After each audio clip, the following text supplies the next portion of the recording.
নমস্কার বন্ধুরা, আমার চ্যানেলে আপনাদের সকলকে স্বাগত। আজকে আমি একদম নতুনভাবে একটা নতুন রেসিপি শেয়ার করছি আপনাদের সাথে। কেমন লাগছে অবশ্যই কমেন্ট করে জানাবেন।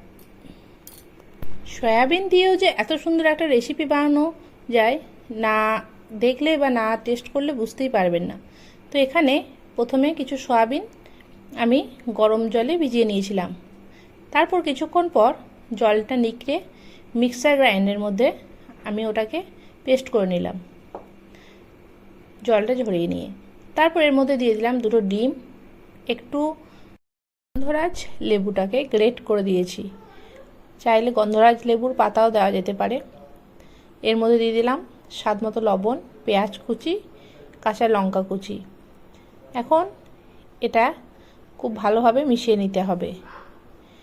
খুব ভালোভাবে মেশানো হয়ে গেলে তারপর আমরা এটাকে একটা থালার উপরে আমি হালকা তেল ব্রাশ করে দিয়েছি, আর তারপর এটা সমানভাবে ছড়িয়ে নেব।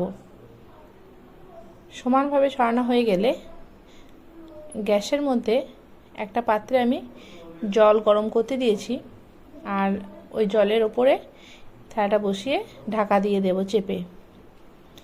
তো এভাবে বেশ কিছুক্ষণ আমি ভাপে বসিয়ে রাখবো।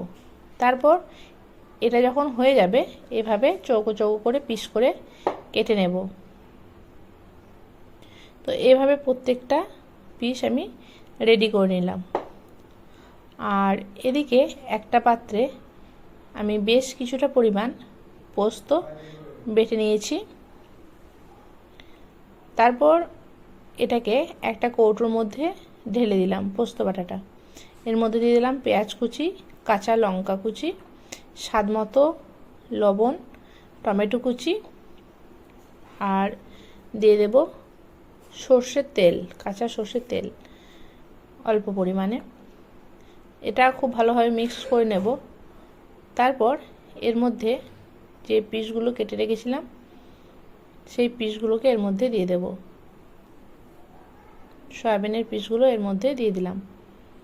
তো এভাবে প্রত্যেকটা পিস আমি দিয়ে দিলাম। সয়াবিনের পিসগুলো খুবই সফট হয়েছিল আর নরম হয়েছিল।